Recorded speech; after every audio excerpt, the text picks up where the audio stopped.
కోటి తాతగారు వచ్చారు, కోటి తాతగారు వచ్చారు అంటుంటావే, ఆ కోటి తాతగారు రా చేసిపెట్టు అంటుంది. అనగానే వాడు ఏం చేస్తాడంటే, ఓసారి నా వంకిలా తేరిపారి చూసి, నేను ఇంట్లో పంచకట్టుకుని లాల్చీ వేసుకుని ఉత్తరీయం వేసుకుని ఉండనుగా, ఏదో నేను ఓ ప్యాంటో చొక్కా వేసుకుని ఉన్నాను అనుకోండి, ఆఫీస్కో వెడుతూ, వాడు అప్పుడు చూస్తాడు, వీడా కోటి తాతగారు అని ఓసారి బాగా చూసి, ఈ చొక్కా తీసేసి లాల్చీ వేస్తే, ఈ ప్యాంటు తీసి పంచె కడితే ఆయనే ఈయన. ఇప్పుడు వాడికి మనసులో ప్రీతి. అప్పుడు వాడు గభాలన కాళ్ళు పట్టుకుని లేవకుండా అలా పట్టుకుని ఉండిపోయిన పిల్లలు కూడా నాకు తెలుసు. వాడి ప్రీతి పైకి అంకురిస్తుంది. అప్పుడు వాడు గట్టిగా పట్టుకుని అలా పడుకుంటాడు. ఒరే లేవరా నాయనా, చాలే, ఆయుష్మాన్ భవాలే అని నేను బలవంతంగా పైకి లేవదీస్తూ ఉంటాను. ఇవాళ కూడా మా ఇంటికి వచ్చాడు. వచ్చి వాడు అలాగే ఉండిపోయాడు కాళ్ళ మీద పడి. నేను బలవంతంగా వాడిని లేవదీయవలసి వచ్చింది. పిల్లలకి అమాయకత్వం, వాళ్ళకి దాపరికం తెలియదు. వాడికి ఒక్కసారి చూడగానే ఈయననే నేను చూస్తూ ఉంటాను రోజు అని అనిపించగానే వాడు కాళ్ళ మీద పడిపోయి ఉండిపోతాడు. వాళ్ళకి పెద్దవాళ్ళ నటన రాదు. మనసు కూడా అంతే. మనసుని భక్తి వైపుకి ప్రవర్తింప చేయడానికి యాంత్రికంగా బలవంతంగా నమస్కారం పెట్టించడం కాదు, ఏదో నమస్కారం పెట్టని బలవంతంగా పెట్టించడం కాదు. అది ఆయన చేసిన ఉపకారాన్ని స్మరింప చెయ్యాలి. అది ప్రారంభంలో మనసు అందుకు తిరుగుతుంది, లేనినాడు తిరగదు. మీరు భోజనానికి కూర్చున్నారు, అది నివేదన అన్న మాటకు అర్థం. నివేదన అంటే సమంత్రకంగా చెయ్యాలనేం కాదు, యథార్థమునకు ఈశ్వరోపకారమును స్మరించుటయే నివేదనం. ఎక్కడో బియ్యం పండేయి, ఎవరి అనుగ్రహంతో భూమి పండించింది? ఆ పండించినటువంటి ధాన్యం నీ ఇంటికి వచ్చిందంటే నువ్వు కొంత డబ్బు పెట్టి కొన్నావా లేదా? ఆ డబ్బు నీకెక్కడిది? నువ్వు ఉద్యోగం చేస్తే వచ్చింది. ఉద్యోగం ఎందుకు ఇచ్చారు? అక్కడ చేయడానికి కావలసిన సమర్థత నీ దగ్గర కొంత ఉంది. సమర్థత ఎక్కడిది? భగవంతుడిచ్చినటువంటి అనుగ్రహం. దాన్ని పెట్టి బియ్యం కొన్నావు. అగ్నిహోత్రం మీద అన్నం ఉడికేట్టుగా చెయ్యాలని నిర్ణయం ఎవరు చేశారు? పరమేశ్వరుడు చేశాడు. నీళ్లు పోస్తే ఉడకాలని ఎవడు చేశాడు? ఈశ్వరుడు చేశాడు. అగ్నినెవడిచ్చాడు? ఈశ్వరుడు ఇచ్చాడు. నీటినెవరిచ్చారు? ఈశ్వరుడు ఇచ్చాడు. తినడానికి నోటిలో పళ్ళు ఎవరు పెట్టారు? ఈశ్వరుడు పెట్టాడు. రుచి తెలుసుకోవడానికి నాలుక ఎవరు పెట్టారు? ఈశ్వరుడు పెట్టాడు. ఈ కంఠంలోంచి జారి కడుపులోకి వెళ్ళిపోతే పప్పు, కూర, పులుసు, పచ్చడి, పులిహార, చక్కెర పొంగలి, పెరుగు అన్నీ కలిసిపోతాయి. నేనే వాంతి చేసుకున్నాను అనుకోండి, నేను తింటానా? మళ్ళీ తినను. కానీ ఇన్నీ కలిసిపోయిన పదార్థాన్ని లోపల ఎవరు పచనం చేస్తున్నారు? పరమేశ్వరుడు పచనం చేస్తున్నాడు, శక్తిగా మారుస్తున్నాడు. ఓ మనసా, ఆయన కదు నీకు పెట్టినవాడు, ఆయన కదు ఇవాళ ఈ కంచంలో అన్నం నీకు పెట్టినవాడు, నీ ఆకలి తీరడానికి ఆయన కదు కారణం. ఆయనకు ఒక్కసారి నమస్కారం చేసి కృతజ్ఞత చెప్పి తిను. కృతజ్ఞత చెప్పకుండా తినకు, దొంగవైపోతావు. ఒక్కసారి నమస్కారం పెట్టి, ఈశ్వరా మీరు ఈ ఉపకారం చేశారు అని నమస్కారం పెట్టి తిను.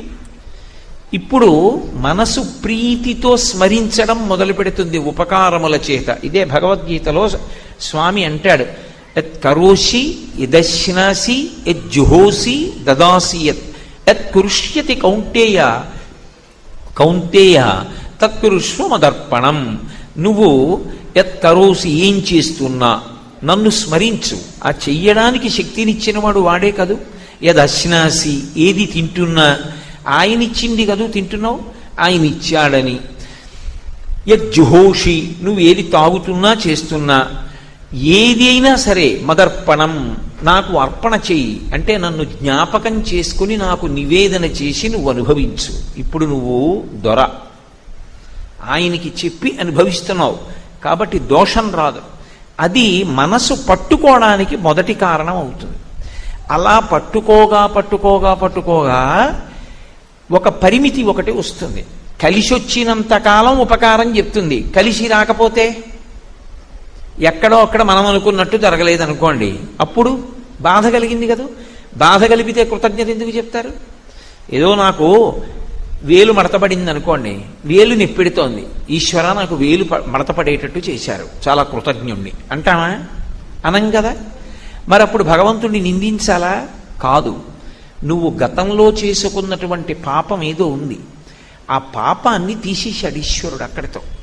ఈశ్వర చిన్నదాంతో నా పాపం తీసేశారు, ఇంకెప్పుడు నేను పాపం చేయకుండా చూడండి, ఇంకొకసారి నమస్కారం చేయి. ఇప్పుడు అసలు ఈశ్వరుడికి నమస్కారం పెట్టకుండా ఉండడానికి నీకు అవకాశం ఎక్కడుంది? 2, మనసు బాగా అలవాటు పడడానికి ఎప్పుడూ మీరు ఒక విషయాన్ని జ్ఞాపకంలో ఉంచుకోవాలి. అసలు ఈశ్వరుడికి చెప్పకపోతే తెలీదా? మనం రోజు పూజ చేస్తాం. పూజ చేసినప్పుడు నాకు ఏదో చిన్న కోరిక ఉందనుకోండి, అంతవరకు ఎందుకు? దీన్ని కోరిక అనరు శాస్త్రంలో, కానీ కోరిక కిందే నేను మాట్లాడి చెప్తున్నా మీకు అర్థం అవడానికి. సాయంకాలం ఈశ్వరా నేను యానం వెళ్ళినప్పుడు 1 గంటన్నర పాటు మీ గురించి మాట్లాడడానికి కావలసిన విషయములు నాకు స్ఫురించేటట్టుగా చెయ్యండి. ఒక నమస్కారం చేశాను. ఇప్పుడు నేను చెప్పకపోతే ఆయనకి తెలీదా? వీడు యానం పెడతాడు, వీడు ఇవాళ ఉపన్యాసం చెప్పాలి, ఉపన్యాసం చెప్పాలంటే నేనే వాడికి జ్ఞాపక శక్తిని ఇవ్వాలి అని ఆయనకి తెలీదా? మరి ఎందుకు అసలు భగవంతుడిని అడగడం? ఆయన్ని అడిగితే ఒకటో దోషం ఏమొస్తుంది? ఆయనకి తెలియదని మనం చెప్తేనే తెలుసుకుంటాడని కదూ. అప్పుడు ఆయన సర్వజ్ఞుడు ఎలా అయ్యాడు? మనం చెప్తే తప్ప ఆయనకి తెలియకపోతే, మా అబ్బాయికి ఉద్యోగం రావాలి స్వామి, మా అమ్మాయికి మంచి సంబంధం రావాలి స్వామి, నా మనవడు చక్కగా వృద్ధిలోకి రావాలి, మా మనవరాలకి అల్లరి తగ్గాలి, ఎందుకు ఇవన్నీ ఈశ్వరుడికి చెప్పడం?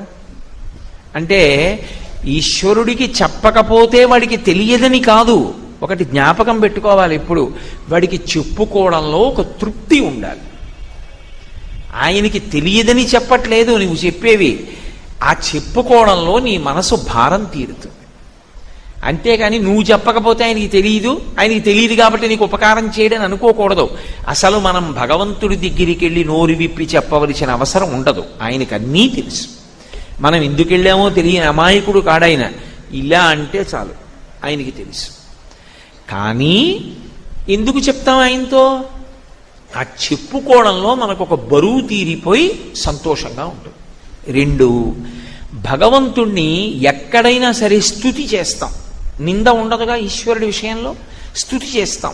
స్తుతి అంటే స్తోత్రం, స్తోత్రం అంటే పొగుడుతాం. ఎందుకు పొగడటం? ఎవరైనా వచ్చి నన్ను పొగిడారనుకోండి, నేను అంత పొగడకండి, అంత గొప్పవాణ్ణి కాను అంటాను కదా. మరి ఇంతమంది స్తోత్రాలు చేస్తారు, భగవంతుడిని ఎందుకు పొగడడం? ఆయనకి ఇష్టమా పొగిడించుకోవడం? ఒకవేళ పొగిడించుకోవడం ఇష్టం అనుకోండి, అది తప్పు కదా. అలా పొగిడించుకోకూడదు కదా. మరి ఎందుకు ఈశ్వరుడిని స్తోత్రం చేస్తాం? పైగా నేనే నిన్నను మీతో చెప్పాను, శంకరాచార్యకృతమైనటువంటి స్తోత్రాలు అవి చదవాలని చెప్పాను. మరి శంకరాచార్యులు వారు వ్రాయడం ఎందుకు, మనం చదవడం ఎందుకు? తప్పు కదా. ఎందుకు అలా పొగడటం?